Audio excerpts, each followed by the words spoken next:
Saudara dan saudari yang dikasihi oleh Tuhan, kini kita bertemu kembali dalam pertemuan KPP yang keempat untuk melanjutkan pendalaman tema aksi puasa kita pada masa prapaskah ini.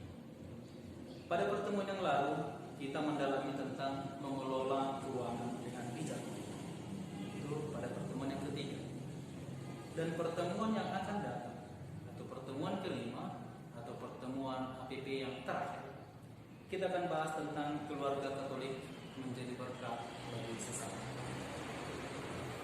Saudara sekalian, dalam pertemuan kita kali ini, kita akan mendalami tentang tertib administrasi gereja dan suku. Maka untuk itu marilah kita menyiapkan hati dan pikiran kita agar pendalaman ini membangun iman kita bersama. Marilah kita berdoa. Allah Bapa yang Maha Baik, kami bersyukur kepadamu karena rahmat-Mu yang senantiasa tinggal di dalam kami, dan karena bimbingan Roh-Mu sehingga kami dapat berkumpul dalam pertemuan pendalaman iman Prapaskah yang keempat ini. Kami bersyukur pula atas keberadaan gereja dan negara kami, dan atas keberadaan keluarga kami sebagai bagian terkecil daripadanya. Kami mohon bukalah hati dan pikiran kami, agar pokok pendalaman pertemuan kami ini berjalan dengan baik dan menumbuhkan iman kepadamu. Doa ini kami sampaikan kepadamu dengan perantaraan Yesus Kristus Putra-Mu Tuhan kami, yang hidup dan berkuasa bersama dengan Dikau dalam persatuan Roh Kudus Allah sepanjang segala masa. Amin.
Demikianlah bunyinya.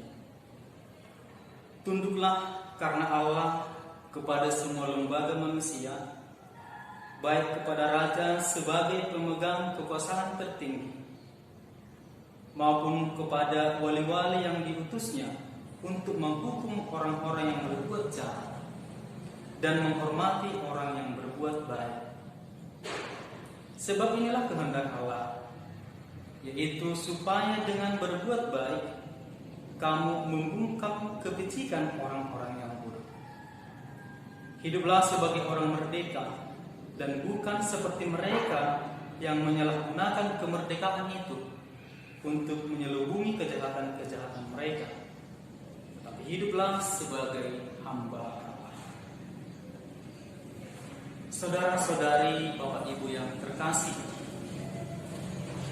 melalui bacaan kitab suci pada pertemuan APP yang keempat ini, kita akan merenungkan tanggung jawab dan tugas kita sebagai warga gereja sekaligus sebagai warga negara. Untuk lebih memperdalam bacaan kitab suci kali ini disajikan bagi kita beberapa renungan dalam bentuk pertanyaan untuk lebih memahami, mendalami, dan mengimani bacaan kita pada pertemuan ini. Maka untuk itu saudara-saudara yang terkasih, marilah kita secara bersama-sama merenungkan bacaan ini melalui beberapa pertanyaan. Yang pertama, dalam kutipan tadi, apa yang dikatakan Petrus sehubungan dengan lembaga-lembaga manusia? Kita sudah mendengar tadi bacaan dari 1 Petrus 2 ayat 13 sampai 16. Saya ulangi, dalam kutipan tadi, apa yang dikatakan Petrus sehubungan dengan lembaga-lembaga manusia?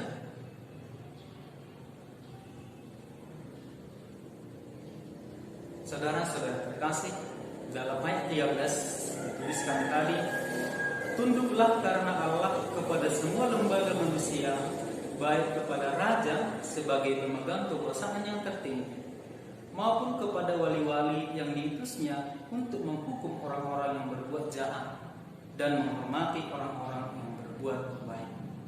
Artinya apa?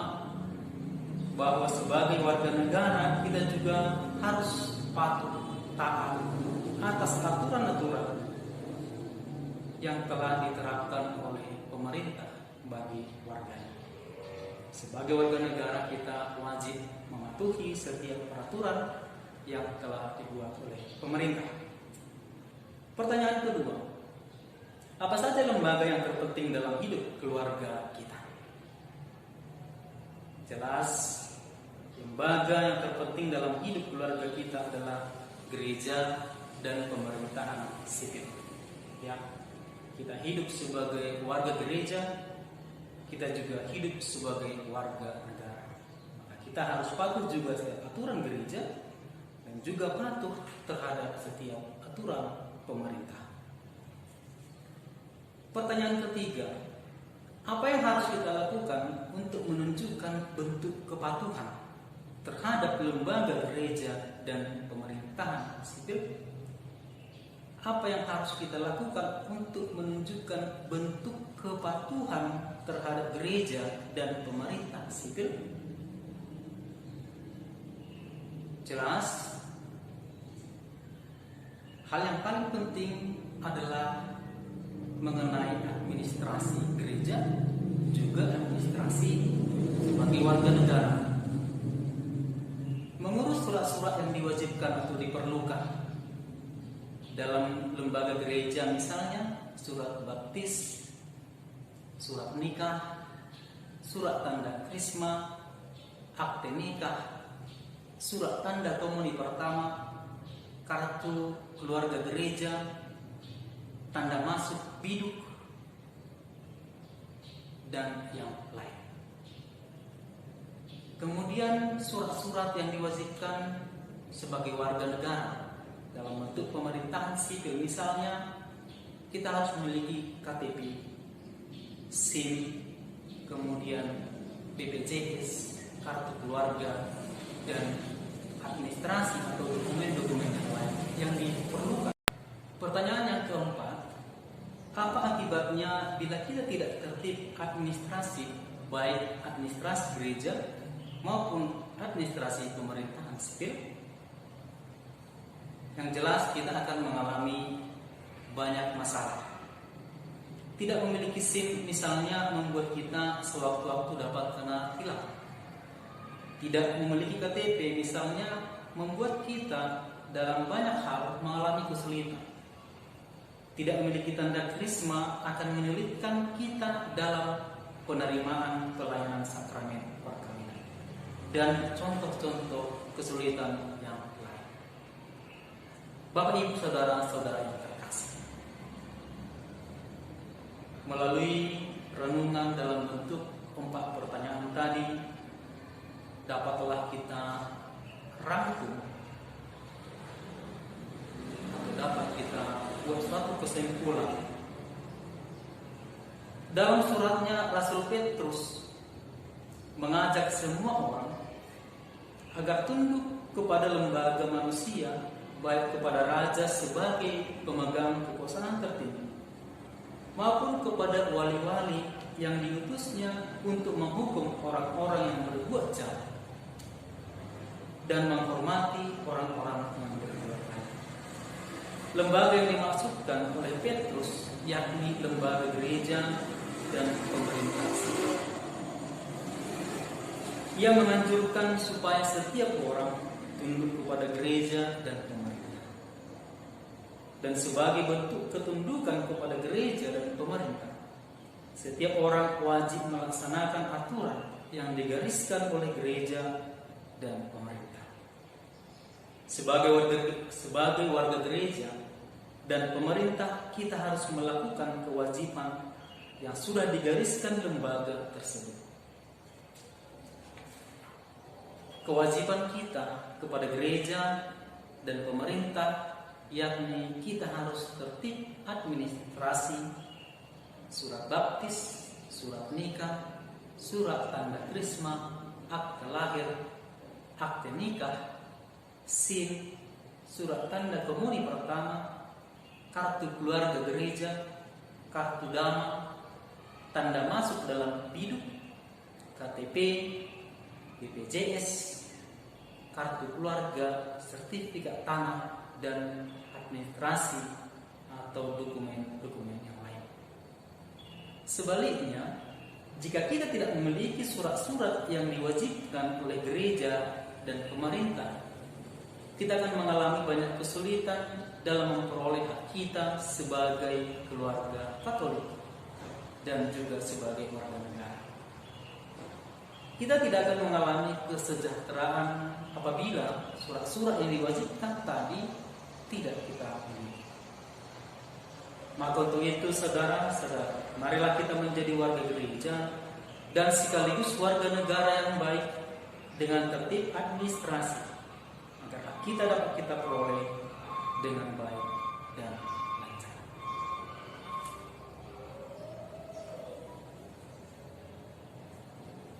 Marilah kita sampaikan doa-doa permohonan kita bagi pemimpin negara.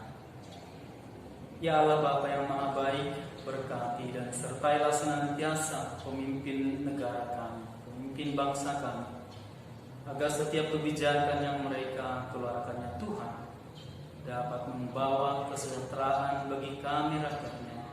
Terlebih di masa pandemi ini Tuhan, semoga setiap kebijakan yang telah dibuat mampu mengendalikan situasi pandemi ini dalam kehidupan kami. Kami mohon ya Tuhan, kabulkanlah doa kami ya Tuhan. Bagi pemimpin gereja, Bapa yang Maha Baik, berkati juga senantiasa pemimpin gereja kami, Bapak Paus, Uskup, Pastor, Biarawan dan Biarawati. Berkatilah senantiasa kehidupan mereka, kehidupan pelayanan mereka ya Tuhan, agar kami umat-Mu semakin dekat kepadamu. Kami mohon ya Tuhan, kabulkanlah doa kami ya Tuhan. Bagi lembaga pendidikan beserta guru-guru, Allah Bapa yang Maha Baik, berkatilah juga senantiasa lembaga pendidikan YPK Don Bosco Camp yang menaungi sekolah kami Tuhan, agar senantiasa mampu membawa setiap sekolah yang berada di bawah naungan lembaga ini Tuhan menjadi sekolah yang baik, yang mampu menghasilkan generasi-generasi yang baik. Berkati juga kami seluruh tenaga pendidik dan tenaga kependidikan, Bapak, Ibu guru serta pegawai seluruhnya Bapak. Sertailah kami, berkatilah kami ya Tuhan, di dalam melaksanakan segala tugas dan tanggung jawab kami, terkhusus Tuhan di masa sulit ini, di masa pandemi ini, senantiasa kami dalam kesehatan, dalam perlindungan. Kami mohon ya Tuhan, kabulkanlah doa kami ya Tuhan, bagi siswa dan juga orang tua. Bapa yang baik, kami juga memohon belas kasih dan penyertaan-Mu kepada seluruh peserta didik kami. Berkatilah mereka ya Tuhan di dalam proses pembelajaran yang kian sulit ini, khususnya Tuhan dalam proses pembelajaran daring. Semoga dalam kesulitan ini pun Tuhan, seluruh siswa kami tetap mampu menerima pembelajaran dengan baik, mengikuti pembelajaran dengan baik, dan memahami setiap materi pembelajaran yang disampaikan oleh Bapak Ibu Guru. Berkati juga orang tua mereka Tuhan. Berikan senantiasa kesehatan dan rezeki bagi mereka, agar senantiasa orang tua mampu memberikan pendidikan melalui biaya-biaya kehidupan mereka. Juga segenap keluarga kami Tuhan, orang tua kami, berbelas kasih apa Tuhan, berikan senantiasa kemurahan kesehatan bagi mereka. Kami mohon ya Tuhan, kabulkanlah doa kami ya Tuhan. Marilah secara bersama-sama kita satukan setiap doa permohonan kita dengan doa Bapa kami. Bapa kami yang ada di surga, dimuliakanlah nama-Mu, datanglah kerajaan-Mu, jadilah kehendak-Mu di atas bumi seperti dalam surga. Berilah kami rezeki pada hari ini, dan ampunilah kesalahan kami, seperti kami mengampuni yang bersalah kepada kami. Dan janganlah masukkan kami ke dalam pencobaan, tetapi bebaskanlah kami dari yang jahat. Amin.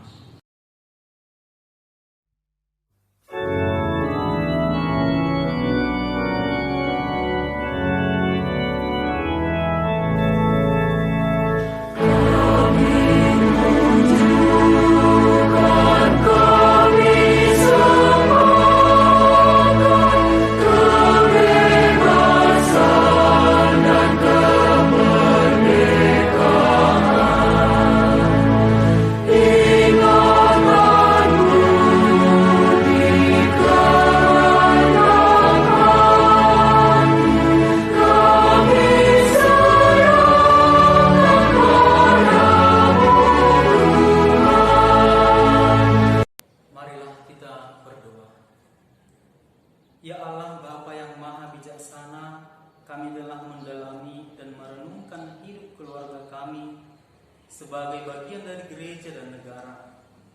Bimbinglah kami ya Tuhan, agar kami sebagai keluarga, Bapa, Ibu, dan anak mampu senantiasa patuh dan tertib administrasi, baik terhadap lembaga gereja maupun terhadap lembaga negara. Ini kami sampaikan kepada-Mu dengan perantaraan Yesus Kristus Putra-Mu, Tuhan kami yang hidup dan berkuasa, bersama dengan Dikau dalam persatuan Roh Kudus, Allah sepanjang segala masa. Amin. Dalam nama Bapa dan Putra dan Roh Kudus.